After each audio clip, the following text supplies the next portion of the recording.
साखी। आइए हम पहली साखी पर नजर डालते हैं। ऐसी बाणी बोलिए मन का आपा खोई, अपना तन शीतल करे औरन को सुख होई। साखी की पहली पंक्ति में कबीर ने मधुर वाणी, मीठे बोलों का महत्व दर्शाया है। मधुर वचन सुनकर हम अपने मन का भान खो बैठते हैं। दूसरी पंक्ति में बताया गया है कि अगर आपकी वाणी में मधुरता है तो आप स्वयं भी अच्छा महसूस करते हैं और सुनने वाला भी। कड़वी भाषा बोलने वाला अक्सर क्रोध में बोलता है और सुनने वाला भी दुखी हो जाता है। कबीरदास जी कहते हैं कि हमें ऐसी बोली बोलनी चाहिए जिसमें हमारे मन का अहंकार न दिखे। मधुर वाणी बोलने वाले और सुनने वाले दोनों को सुख का अनुभव कराती है। वाणी बोलिए में कवि ने अनुप्रास अलंकार का प्रयोग किया है। दूसरी साखी इस प्रकार है। कस्तूरी कुंडली बसे, मृग ढूंढे बन माही, ऐसे घटी घटी राम है, दुनिया देखे नाही। साखी की इस पंक्ति में कबीरदास बताते हैं कि पहाड़ों पर पाए जाने वाले कस्तूरी मृग या हिरण की नाभि में एक ऐसा पदार्थ पाया जाता है जो कि बहुत सुगंधित होता है। इसी सुगंध की खोज में मृग जंगल में दौड़ता रहता है, पर उसे ये नहीं पता कि कस्तूरी तो उसी की नाभि में है। ठीक उसी मृग की भांति हम ईश्वर को सारे संसार में तलाशते रहते हैं, पर हम इतने मूर्ख हैं कि हमें ये नहीं पता है कि ईश्वर तो कण कण में विराजमान है। ईश्वर तो हमारे अंदर ही छिपा है।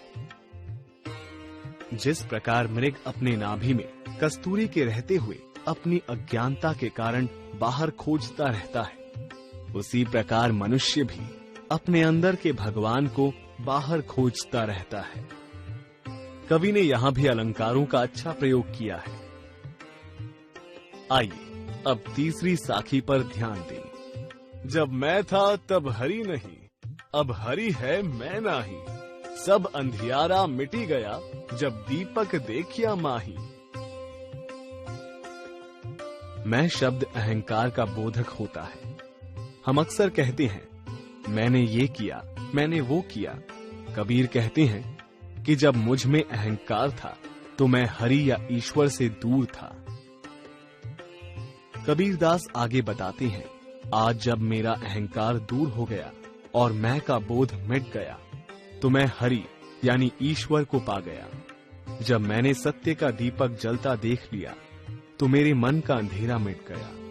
यहाँ अंधियारा अज्ञान का प्रतीक है और दीपक ज्ञान का प्रतीक है। अहंकार होने पर मानव ईश्वर से दूर हो जाता है। अहंकार दूर होने पर मानव ईश्वर के नजदीक आ जाता है। अगली साखी इस प्रकार है। सुखिया सब संसार है, खाए अरु सोवे, दुखिया दास कबीर है, जागे अरु रोवे। इस साखी में कबीर ने सांसारिक सुख में डूबे लोगों के बारे में बताया है। उन्होंने कहा है कि लोग भोग विलास में डूबे हैं और सुख की नींद में सो रहे हैं। कबीर को समाज की इस अनैतिकता से दुख है।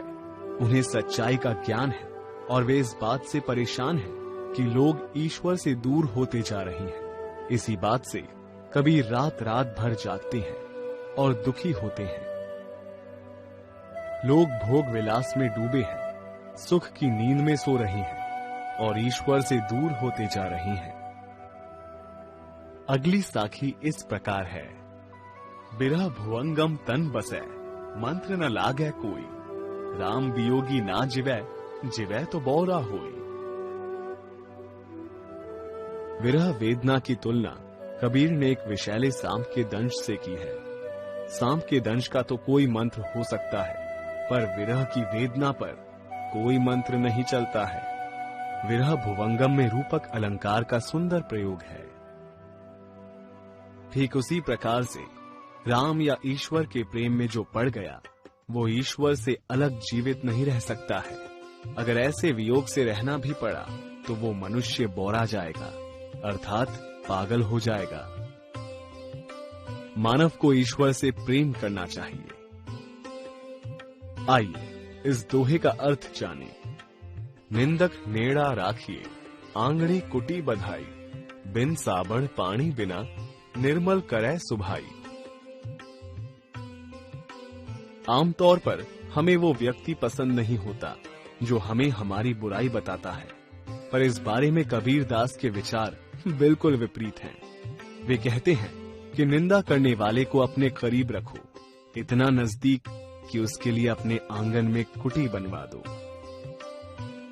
वे कहते हैं कि निंदक हमारे मन की मैल को धोकर साफ कर देता है। जो हमारी निंदा करता है वो अनजाने में ही हमारी बुराइयों को बताता है और हमें अपना मन निर्मल रखने में सहायता करता है। निंदा करने वाले को अपने पास रखना चाहिए ताकि वो हमें हमारी बुराइयों के बारे में बताए। अब इन पंक्तियों का मतलब जाने। पोथी पढ़ी पढ़ी जग मुआ, पंडित भया न कोई, एक है अशिर पीव का, पढ़े सुपंडित होई। कबीरदास कहते हैं कि शास्त्र का बहुत ज्ञान इकट्ठा करने से कोई ज्ञानी या पंडित नहीं बन जाता है। पोथी पढ़ने से ज्ञान मिलता तो हर कोई ज्ञानी बन जाता। कबीरदास कहते हैं कि असली पंडित वो है जो लोगों को प्रिय है और उनसे प्रेम करता है, जिसके मन में प्रेम की भावना है और जो लोगों को सच्चे मन से प्रेम करता है, वही सच्चा पंडित है। सच्चे मन से प्रेम करने वाला सच्चा पंडित होता है। चलिए इस दोहे को समझें। हम घर जालिया आपड़ा, लिया मुराड़ा हाथी, अब घर जालो तास का, जय चले हमारे साथी। कबीरदास सब कुछ छोड़कर हर सांसारिक वस्तु को त्याग कर ईश्वर की भक्ति का आह्वान करते हैं। कबीरदास कहते हैं कि मैंने तो अपना घर जला दिया है, अब वे बिना किसी मोह माया के ईश्वर की भक्ति में डूब जाना चाहते हैं। पर वही लोग उनके साथ चल सकते हैं जो अपना घर जलाने को तैयार हों, अर्थात जो मोह माया से अलग हों। अपना घर द्वार सब छोड़कर भगवान की भक्ति करना चाहिए। आइए अब हम इन साखियों का गहराई से विश्लेषण करें। पाठ साखी की शैली पद्यात्मक है, जिसे अधिकतर दोहा छंद के रूप में लिखा गया है। मुख्य भाव। कबीरदास ने अपनी साखियों के माध्यम से ये बताने का प्रयास किया है कि शास्त्रीय ज्ञान को कंठस्थ कर लेने मात्र से ही ईश्वर की प्राप्ति नहीं होती है,